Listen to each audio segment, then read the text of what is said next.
En el capítulo anterior vimos cómo Jesús creció en Egipto, cómo la civilización más antigua del mundo le abrió sus puertas, cómo los sacerdotes de los grandes templos, los terapeutas junto al lago Mareotis, los textos milenarios de Alejandría le mostraron verdades que ningún rabino de Nazaret podría haberle enseñado.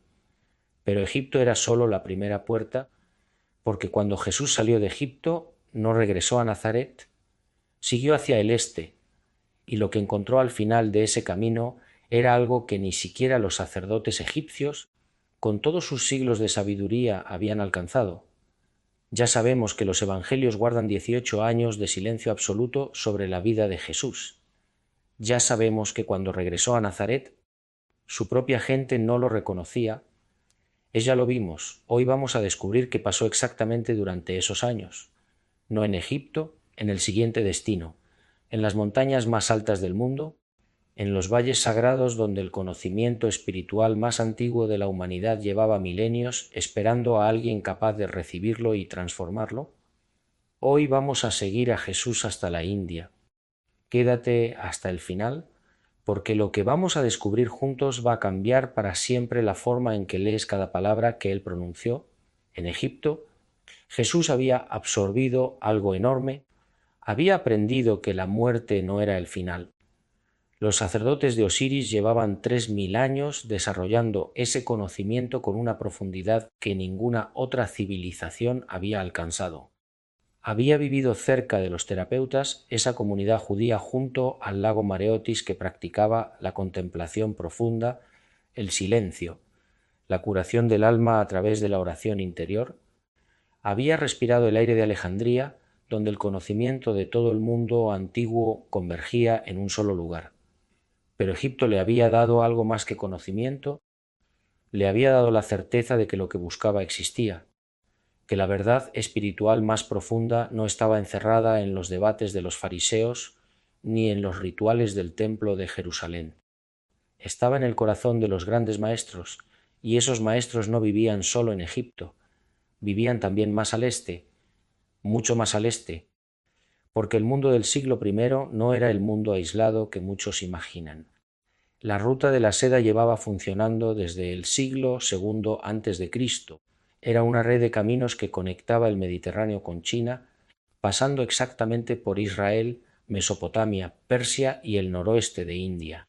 Por esas rutas no solo viajaban sedas y especias, viajaban ideas. Viajaban buscadores espirituales de todas las tradiciones que el mundo antiguo había producido, y las noticias de los grandes centros de sabiduría del Este ya habían llegado a Egipto. Los propios terapeutas que Jesús conoció junto al lago Mareotis tenían conocimiento de las tradiciones espirituales de Oriente. Filón de Alejandría, el gran filósofo judío de la época, los comparaba directamente con los ascetas contemplativos de India. Jesús lo sabía que en las orillas del Ganges, en los valles del Himalaya, en los monasterios budistas del norte, vivían maestros que llevaban siglos desarrollando las respuestas más profundas que la mente humana había producido sobre Dios, el alma, el sufrimiento y la liberación. Egipto le había abierto el apetito y ahora necesitaba ir a la fuente. Los manuscritos tibetanos descubiertos en el monasterio de Emis, en el Himalaya, preservan una tradición que dice que un joven maestro de Israel llamado Isa llegó al subcontinente siendo muy joven, de unos 14 años, viajando con una caravana de comerciantes rumbo al Sind, la región del río Indo. El joven que había bebido de los templos más antiguos de Egipto iba ahora en busca de los maestros que podían llevarle aún más lejos. ¿Cómo llegó Jesús a India? La pregunta parece difícil, pero en el siglo I tenía una respuesta muy concreta. Desde Galilea, el camino natural hacia el este seguía las grandes rutas comerciales que conectaban el Mediterráneo con Asia. Primero hacia Damasco, el gran cruce de caminos del mundo antiguo, donde confluían las caravanas de todas las direcciones. Luego hacia Mesopotamia, hacia las ciudades de Babilonia y Ctesifonte, donde la comunidad judía de la diáspora era enorme. Luego hacia el este, atravesando Persia, cruzando las montañas que separan el Oriente Próximo del subcontinente indio. Y finalmente por los pasos de montaña del norte hacia el noroeste de India. Ese viaje no era fácil, eran meses de camino. Un joven judío sin recursos podía unirse a una caravana y trabajar a cambio del transporte, cuidando los animales, ayudando con las cargas. Y Jesús tenía algo que ningún viajero ordinario tenía, una invitación, porque en el relato de su nacimiento los evangelios canónicos nos cuentan que vinieron magos del Oriente, sacerdotes persas que viajaron miles de kilómetros siguiendo una estrella. ¿De verdad crees que esos hombres entregaron sus regalos y se marcharon para siempre sin establecer ningún contacto con la familia? Las tradiciones preservadas en el Evangelio armenio de la infancia dicen que no, que sí dejaron contacto, que sí abrieron una puerta hacia el este, una puerta que Jesús, cuando tuvo la edad suficiente, decidió cruzar. Un joven judío viajando por esas rutas no estaba solo en tierra extraña. En cada parada podía encontrar gente de su pueblo y había algo más. El budismo llevaba 500 años expandirse desde la India al oeste. En el siglo I había comunidades budistas en Siria, en Egipto, en el Mediterráneo oriental.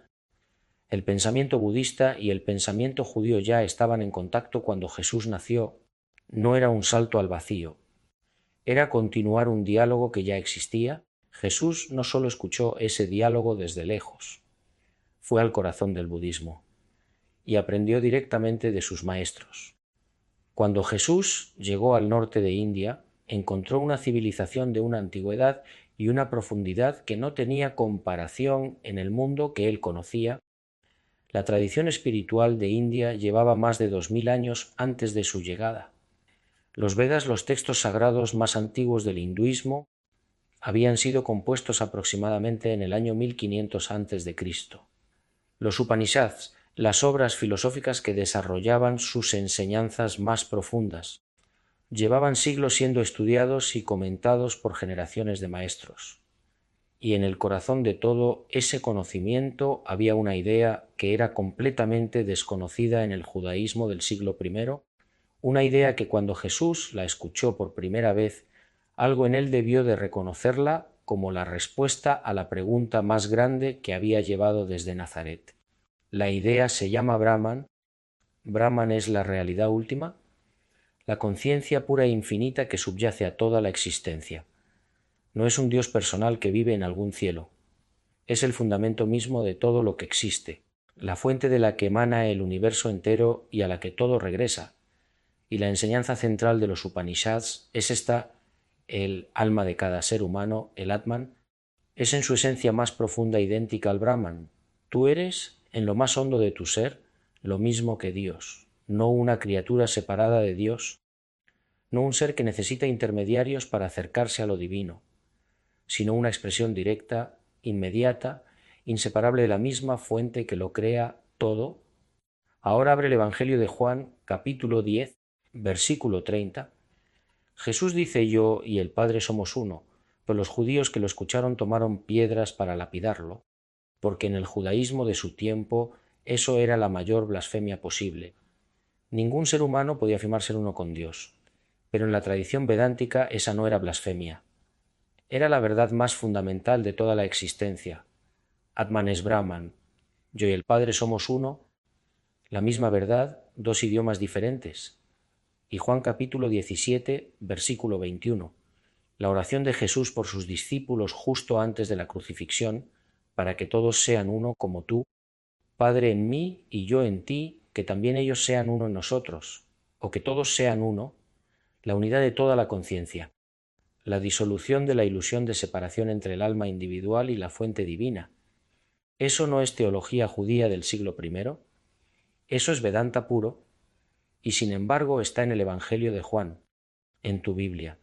Siempre ha estado ahí, esperando que alguien lo leyera con los ojos correctos. Pero Jesús no llegó a India a quedarse callado en un rincón estudiando. Los manuscritos tibetanos describen algo que cuando lo lees reconoces inmediatamente al Jesús de los Evangelios. Cuando Isa llevaba un tiempo en India, comenzó a enseñar en público, y no elegía a quién enseñar, enseñaba a todos. Y en la India del siglo I eso era profundamente revolucionario. porque la sociedad india estaba dividida por el sistema de castas. Los brahmanes, la casta sacerdotal en la cima, debajo los guerreros, debajo los comerciantes y en el fondo, considerados casi impuros, los sudras, los sirvientes, y más abajo todavía los que ni siquiera tenían casta, los intocables. A eso se enseñaba Isa. Los manuscritos dicen que les enseñaba: Dios el Padre no hace distinción entre sus hijos. Ante Él todos los seres humanos son iguales. Dios el Padre no hace distinción entre sus hijos. Mateo capítulo 11, versículo 5. Jesús describe su misión años después en Galilea. Los pobres son evangelizados. En Lucas capítulo 4, versículo 18. Jesús abre el rollo de Isaías en la sinagoga: El Espíritu del Señor está sobre mí, por cuanto me ha ungido para dar buenas nuevas a los pobres, marginados, los que el sistema religioso oficial ignoraba, el mismo patrón, en India y en Galilea, el mismo Jesús, pero en India esa actitud tuvo consecuencias. Los sacerdotes brahmanes no tardaron en reaccionar. Un maestro que enseñaba a los de abajo amenazaba directamente su autoridad. Si los shudras podían acceder directamente al conocimiento sagrado, ¿para qué necesitaban a los brahmanes? Los manuscritos describen cómo los sacerdotes confrontaron a Isa. Le ordenaron que dejara de enseñar a las castas inferiores. Le advirtieron de las consecuencias si no obedecía. ¿Jesús qué hizo? Lo mismo que haría décadas después en Jerusalén cuando los fariseos le dijeron que callara. No obedeció, continuó enseñando, hasta que la situación se volvió peligrosa. Los manuscritos dicen que los sacerdotes llegaron a planear su muerte, y Jesús tuvo que abandonar el sur de India y dirigirse al norte, hacia el Himalaya, hacia los monasterios budistas donde encontraría la segunda gran tradición espiritual de su formación y donde aprendería algo que cambiaría para siempre la forma en que entendía el sufrimiento humano. Cuando Jesús llegó al norte de India, al pie del Himalaya, a los valles sagrados donde el budismo había nacido 500 años antes, entró en contacto con la segunda gran corriente espiritual de su formación. Buda había vivido aproximadamente entre los siglos V y IV antes de Cristo. Había nacido príncipe, había renunciado a todo, había buscado durante años la respuesta al sufrimiento humano y finalmente, bajo el árbol Bodhi en Bodh Gaya, había alcanzado la iluminación. Lo que descubrió esa noche era un mapa completo del alma humana. Las 4 nobles verdades. Primera, la vida contiene sufrimiento. No es que todo sea sufrimiento, sino que el sufrimiento existe y no puedes ignorarlo. Segunda, el origen del sufrimiento está en el deseo y el apego. Queremos que las cosas sean permanentes cuando son impermanentes, y esa brecha entre lo que queremos y lo que es genera el sufrimiento. Tercera, es posible liberarse del sufrimiento. Hay salida. Cuarta, el camino hacia esa liberación es el noble óctuple sendero. Recta comprensión, recto pensamiento, recta palabra, recta acción, recto modo de vida, recto esfuerzo, recta atención, recta concentración. Ahora escucha las palabras de Jesús en el Sermón del Monte con esos oídos. Mateo capítulo 6, versículos 25 al 34, por tanto os digo, no os afanéis por vuestra vida, qué habéis de comer o qué habéis de beber. Mirad las aves del cielo, que no siembran ni siegan. Considerad los lirios del campo, cómo crecen, no trabajan ni hilan. No os afanéis por el día de mañana, porque el día de mañana traerá su afán. No al apego, no a la ansiedad por lo que no puedes controlar. Presencia total en el momento actual. En el budismo el apego es la causa del sufrimiento, el desapego es el camino hacia la libertad. Jesús lo dice con lirios y aves. Cuídalo el fuego que se apaga cuando deja de tener combustible. El principio es idéntico y hay algo más.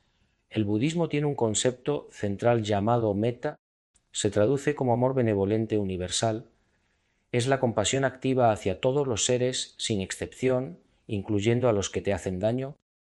Y Jesús, en Mateo capítulo 5, versículos 44 y 45, dice algo que ningún rabino judío del siglo I había dicho antes: amad a vuestros enemigos, bendecid a los que os maldicen, haced bien a los que os aborrecen y orad por los que os ultrajan y os persecutan. amad a vuestros enemigos. Esa enseñanza no tenía precedente en el judaísmo de su tiempo, pero llevaba 500 años siendo practicada en los monasterios budistas del Himalaya. Jesús la aprendió allí, la absorbió, la vivió y luego la devolvió al mundo con su propia voz, y esa voz resonó durante 2000 años porque decía una verdad que el corazón humano reconoce aunque la mente luche contra ella. Hay una conversación en los Evangelios que siempre me ha intrigado. Juan capítulo 9, versículos 1 al 3. Jesús y sus discípulos se encuentran con un hombre ciego de nacimiento, y los discípulos le preguntan: Rabí, ¿quién pecó este o sus padres para que haya nacido ciego? ¿O quién pecó este para que haya nacido ciego? Los discípulos están preguntando si el hombre cometió un pecado antes de nacer. ¿Cómo puede alguien pecar antes de nacer? Solo si existió antes de nacer, solo si hay una vida anterior, solo si los actos de una existencia pasada pueden manifestarse en el cuerpo de la presente. Esa pregunta está puesta en boca de los discípulos de Jesús, sin que nadie se sorprenda de ella, sin que Jesús la corrija como un disparate, como si fuera una posibilidad completamente normal dentro del pensamiento del círculo de Jesús.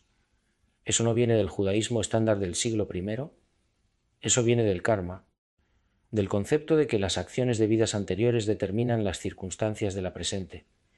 Eso es pensamiento indio, y no es la única vez.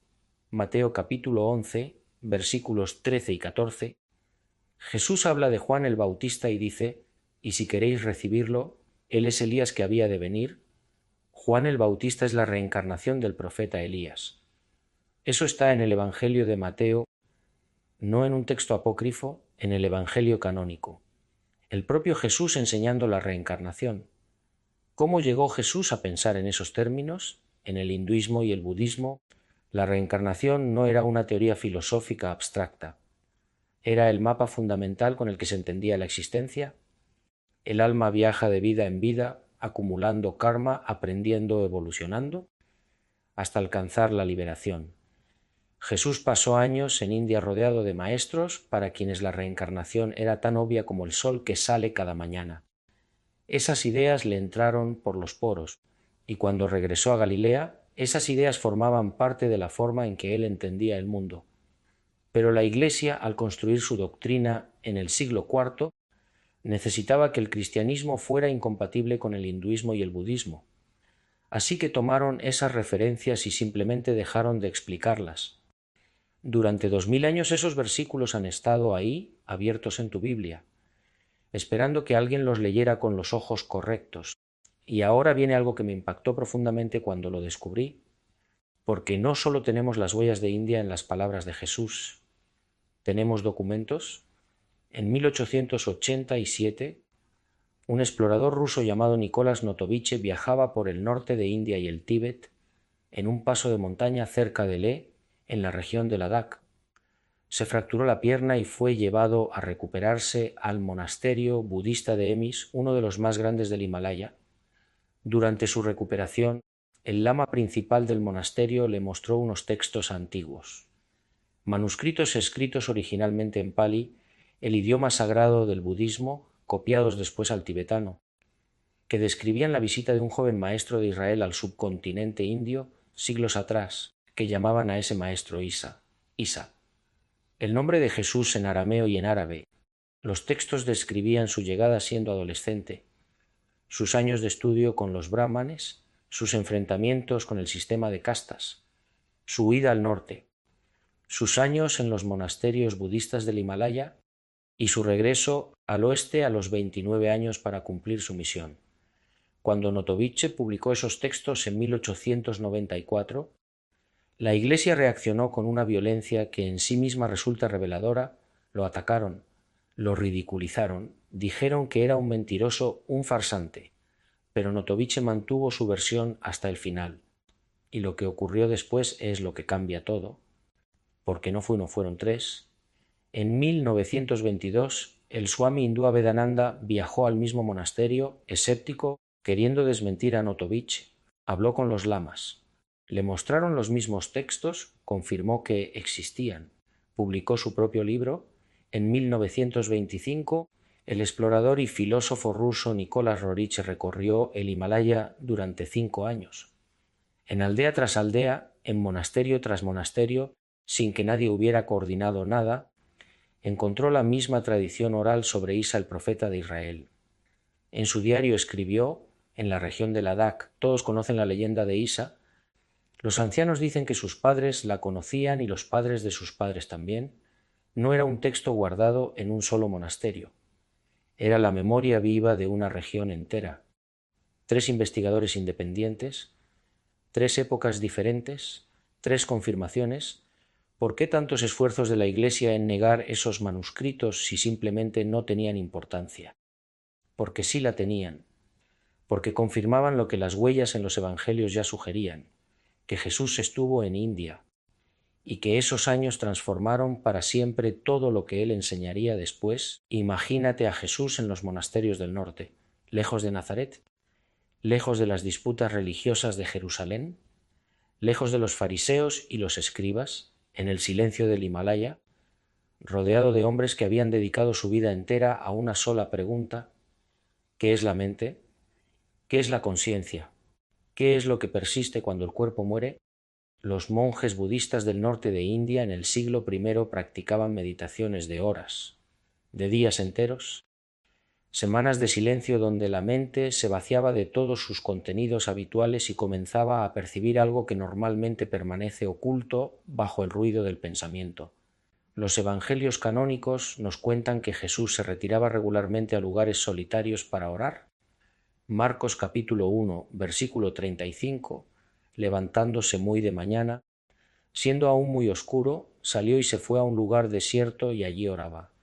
Lucas capítulo 5, versículo 16, pero él se apartaba a lugares desiertos y oraba, una y otra vez, la misma imagen. Jesús alejándose de todo buscando el silencio, entrando en un estado profundo de conexión con lo divino que sus propios discípulos no entendían completamente. Eso no era la oración rabínica estándar del judaísmo del siglo I. La oración judía era una práctica estructurada, textos fijos, horarios establecidos, movimientos rituales. Lo que Jesús practicaba se parece mucho más a la meditación contemplativa que los monjes budistas y los yogis hindú llevaban siglos perfeccionando. Es una instrucción sobre práctica contemplativa interior, sobre entrar en el silencio, sobre encontrar el espacio interno donde lo divino está presente sin ruido, sin intermediarios, sin rituales externos. Los maestros budistas describían exactamente eso. Y los 40 días en el desierto, Lucas capítulo 4. 40 días solo, sin comer, en un estado de contemplación profunda, enfrentando las tentaciones del ego, del poder de la posesión. Eso no es algo que se improvisa, eso es algo que se aprende de maestros que llevan generaciones enseñando exactamente cómo vaciar la mente, cómo enfrentar las voces interiores que ofrecen poder y gloria, cómo permanecer en el silencio sin ser consumido por él.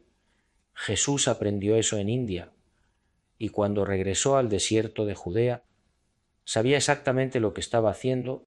Jesús y la India estaban unidos con un vínculo que ni 2000 años de silencio oficial han podido borrar completamente. Y hay una última prueba que para mí es la más poderosa de todas. No un manuscrito, no una tumba, sino personas reales que existen hasta el día de hoy.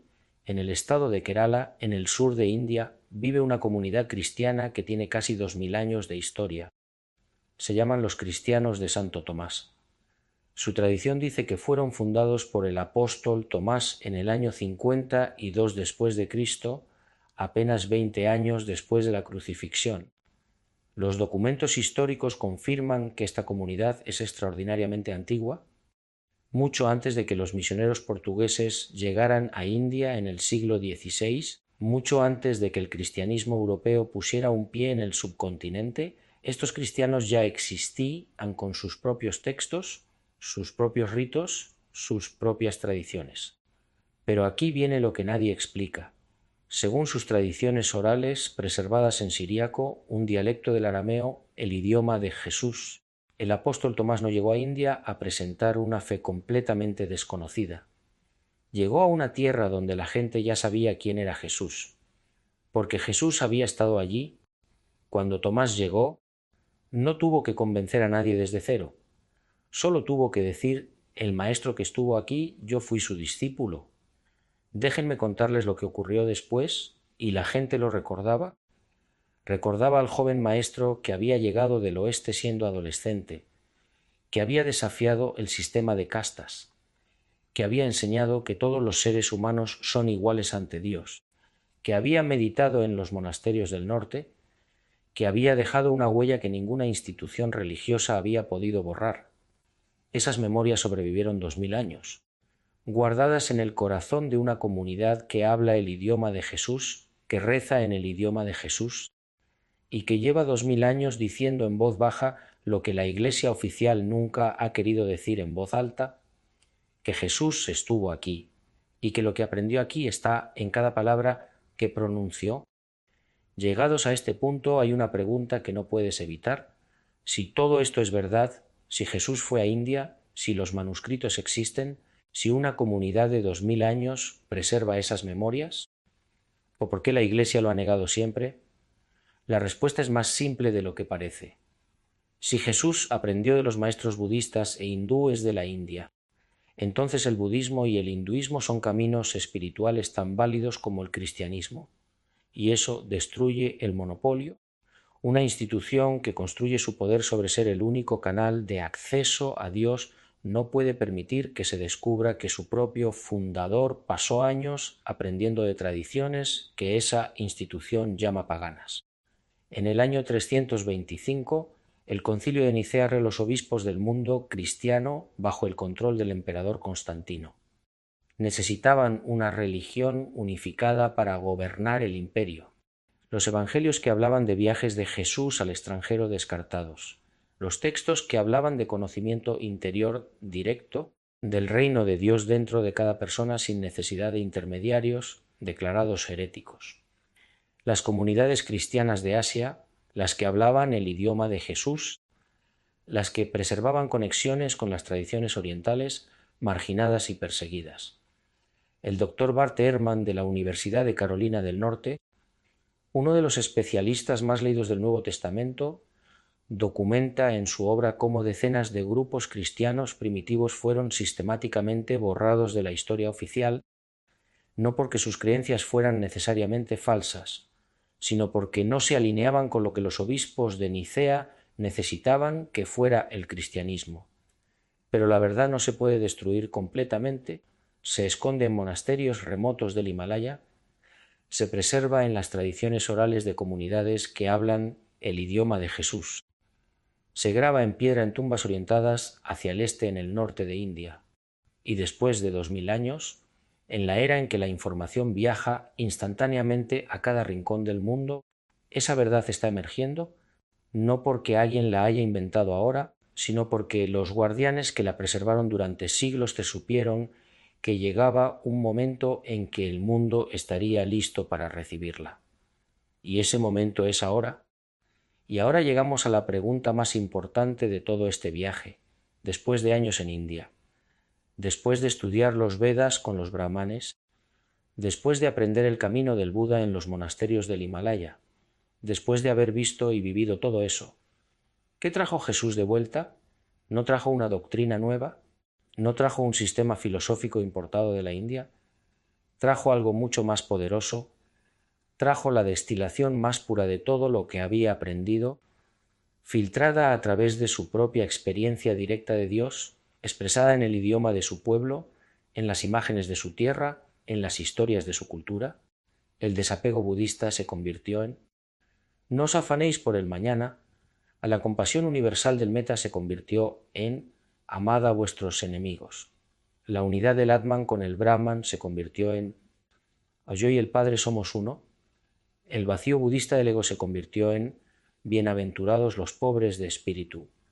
Tomó lo más profundo de las tradiciones más antiguas del mundo, lo transformó con su genio único y lo hizo accesible a cualquier persona, no a los iniciados, no a los que habían pasado décadas en monasterios, a los pescadores, a los pastores, a las mujeres, a los niños.